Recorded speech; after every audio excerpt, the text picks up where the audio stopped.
Trump বড় অদ্ভুত cheese. তবে এই লোকটার মধ্যে যে দেশপ্রেম আছে, জাতীয়তাবাদী একটা প্রেম আছে, সেটা কিন্তু প্রমাণিত। ট্রাম্পের এবারের ভূমিধস যে বিজয়, সেটার প্রধান একটা রিজন কি ছিলেন জানেন? আমেরিকাতে এই মুহূর্তে পৃথিবীর বিভিন্ন দেশের মানুষের আনাগোনা, ব্যবসা বাণিজ্যে বিভিন্ন জায়গায় ভাগ বসানো, তাদের দেশের অনেক কিছুতে কিন্তু এগুলো ঘটছে। তারাও সুপার শক্তি হয়ে উঠছে, বাট আমেরিকার জনগণ এগুলোতে বিরক্ত, এটা তো বোঝা গেছে। ইভেন ট্রাম্প আমেরিকাকে গ্রেটার করবে এরকম কিন্তু বারবার বক্তব্য দিচ্ছিল। এমনকি বিশেষ করে আপনি যদি দেখেন যে অভিবাসী ইস্যুতে খুবই শক্ত ভূমিকা ছিল তার, বলছে সব দৌড়াইয়া বাইর করবো। এগুলা জানার পরে মানুষ তারে ভোট দিছে। আমাদের আলোচনাটা ওইখানে না, আলোচনাটা হচ্ছে ভারতের ইস্যুতে। এই ট্রাম্প মোদির ব্যাপারে বলছেন যে তিনি একজন ভালো মানুষ, তিনি একজন বাবা। ভারতের ব্যাপারে ট্রাম্প অলওয়েজ নমনীয়, কিন্তু যখনই রাষ্ট্রীয় স্বার্থে আসছে তখনই কিন্তু ট্রাম্পের পোলটি সামনে চলে আসলো। ট্রাম্পের বিজয়ের পেছনে ভারতের হিন্দু কমিউনিটি একটা বড় ধরনের ভূমিকা রেখেছে। ইভেন ট্রাম্পের প্রশাসনেও এফবিআই প্রধান হিসাবে ভারতীয় বংশোদ্ভূত একজন ব্যক্তি কিন্তু দায়িত্ব পাচ্ছেন, বিভিন্ন জায়গায় দায়িত্ব দিচ্ছেন। কিন্তু রাষ্ট্রীয় নীতিতে ভারতের বিরুদ্ধে এবার তাদের প্রথম হাতটা কিন্তু আমরা দেখলাম যাচ্ছে। তবে শুধু ভারত না, সেখানে রাশিয়া আছে, আরও বেশ কিছু দেশ কিন্তু কানেক্টেড হয়ে যাবে, চীন সহ। দর্শক, ভারত, চীন সহ আপনার 10টি দেশকে ট্রাম্প ক্ষমতায় বসার আগে একটা বার্তা পাঠিয়ে দিছে। কোনটা? যে তোমাদেরকে 100% শুল্ক প্রদান করতে হবে। কখন? আপনারা জানেন যে ভারত, চীন, রাশিয়ার নেতৃত্বে একটা জোট তৈরি হয়েছিল, ব্রিক্স। তো ব্রিক্সের টার্গেট ছিল এই যে মার্কিন আধিপত্যবাদ, ডলারের যে একটা খেলা, সেই খেলাটাকে দমাইতে হইলে নিজেরা আমরা এমন কোনো মুদ্রা নামাই যেটা দিয়া আন্তঃবাণিজ্যগুলো চলবে। আমরা এই দেশগুলো যারা ব্রিক্সের সদস্য হবে, যেমন আমরা ইন্টারন্যাশনাল শপিংটা করি ডলারের মাধ্যমে বা ইউরোর মাধ্যমে। আমি আপনি একটা জিনিস কিনতেছি ডলার ইউরো খরচ করে, এটার ফায়দাটা কে নিচ্ছে? আমেরিকা বা যেই দেশের কারেন্সি আমরা ব্যবহার করছি ইউরোটা। আমাদের কিন্তু এখানে লস হচ্ছে। তো বিজনেস পলিসিতে এখন এই যে ডলারের যে আধিপত্য, এটা যদি থাইমা যায় তাহলে কিন্তু মার্কেটে অনেক ক্ষতিগ্রস্ত হয়ে যাবে আমেরিকা। বিশ্বব্যাপী এদের যেই ইনকাম সোর্স সেটা বন্ধ হয়ে যাবে। তো বাইডেন সরকার এটার ব্যাপারে কোনো শক্ত ভূমিকা না নিলেও ট্রাম্প কিন্তু ইতিমধ্যে ঘোষণা দিয়েছে। এমনকি এটা নিয়ে চীন, তারাও কিন্তু শক্ত অবস্থানে চলে গেছে। ভারত এখনো কিছু বলছে না।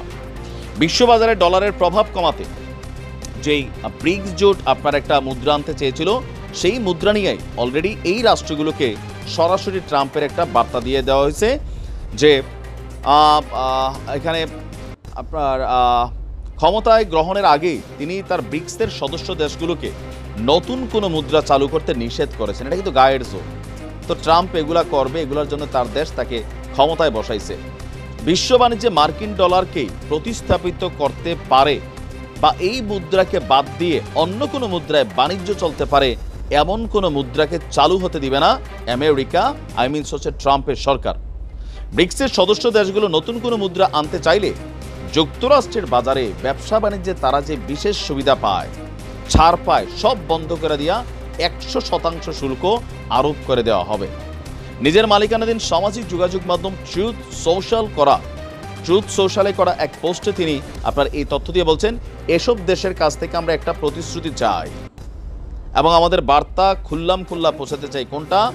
তারা নতুন একটি ব্রিক্স মুদ্রা তৈরি করতে পারবে না বা তারা এমন কোনো মুদ্রাকে সমর্থন দেবে না যা মার্কিন ডলারকে ক্রস করবে। এই প্রতিশ্রুতি যদি এই দেশগুলো না দেয়, মানে এই ওয়াদা যদি না করে, তাহলে এদের প্রত্যেককে পরিণতি ভুগতে হবে। তো কি বলা হচ্ছে? যে 100% শুল্ক দিয়া ভারতের বাজারে ব্যবসা করতে হবে। তবে ট্রাম্পের এমন সিদ্ধান্ত কি সঠিক না ভুল? অবশ্যই ভুল। সারা পৃথিবীতে চীনারা যেই প্রোডাক্টগুলো দিয়ে ব্যবসা করে, ওই প্রোডাক্ট যদি বন্ধ হয়ে যায়, চীনও বলছে যে তাহলে ব্যবসা বন্ধ করে দিবে আমেরিকাতে। চীনও ক্ষতিগ্রস্ত হবে একটা বিশাল। বাট চীন যদি আসলে ব্যবসা বন্ধ করে দেয় 1 সপ্তাহ, 2 সপ্তাহ, 1 মাসের জন্য, আমেরিকার অর্ধেক জনগণ আপনার হাউস হোল্ড জিনিসগুলো থেকে, মানে খাবার দাবার বাদ দিলে সকল কিছুতে বিশাল বিপদে পড়বে, যেটা ট্রাম্প সরকার কিন্তু থামাইতে পারবে না। এখানে পারস্পরিক হিসাব নিকাশ আছে। ট্রাম্পের এমন বক্তব্যে ভারতের পররাষ্ট্র মন্ত্রণালয় বলছে যে বিষয়টি অপ্রত্যাশিত জনিত, বা বিষয়টি আসলে এই মুহূর্তে এটা নিয়ে তেমন কোনো মন্তব্য তারা করতে চায় না। তবে এমনটা কূটনৈতিক আচরণ বহির্ভূত অ্যাক্টিভিটিস। শুধু ভারত ক্ষতিগ্রস্ত হবে না, এখানে অনেকগুলো দেশ। ট্রাম্প বেসিক্যালি হয়তো আমি জানি না যে তার চিন্তা কোনটা, তবে সে হয়তো তার বক্তব্য চিন্তা হচ্ছে যে না, ডলারের আধিপত্য সারা পৃথিবীতে রাখতে হবে। তো আপনার এই মুহূর্তে আমরা যদি দেখি যে ভারত এবং চীন আমেরিকার বাজারে 10 থেকে 20% শুল্ক দিয়েই তারা কিন্তু তাদের মানে কি বলা হয় যে ব্যবসা বাণিজ্য চালাচ্ছে। তো সেটা অ্যাকশন নিলে কী হবে বোঝেন? ভারতে বিশাল একটা ব্যবসার লস হবে, চীনেরও হবে, রাশিয়া তো এখন কতটুকু করে সেটা জানি না। তো এখানে আরও দেশগুলো আছে, ব্রাজিল, তারপরে আছে ধরেন দক্ষিণ আফ্রিকা, মিশর, ইরান, সংযুক্ত আরব আমিরাত, দুবাই, অনেকেই কিন্তু এখানে ক্ষতিগ্রস্ত হবে। তো আমার মনে হয় না যে ট্রাম্পের এই সিদ্ধান্তটা খুব বেশি কার্যকর করতে পারবেন, আর করলে বিশ্বব্যাপী আমেরিকা বিচ্ছিন্ন হয়ে যাবে। তবে ভারতে একটু নিশ্চয়ই আশ্চর্য হয়েছে যে ভারত এতটা ভূমিকা রাখছে ট্রাম্পের বিজয়ে, বা সবাই মনে করতেছিল ট্রাম্প মোদির মধ্যে যে সম্পর্ক, কিন্তু এটারে বলা হয় দেশপ্রেম। আমার কাছে মনে হয় ট্রাম্পের এই জিনিসটা একদিকে পজিটিভ কোনটা, যে দেশের স্বার্থ আগে, বন্ধুত্বের মাইকা বাপ, কে আমারে কি করলো জরুরি না, আমার দেশের জনগণ আমার ক্ষমতায় বসাইছে, জনগণের জন্য যেটা কল্যাণকার আমি ওইটাই করব। এখন দেখা যাক ভারত কিভাবে রিয়েকশন দেয়, অন্যদের কথা তো বাদ দিই।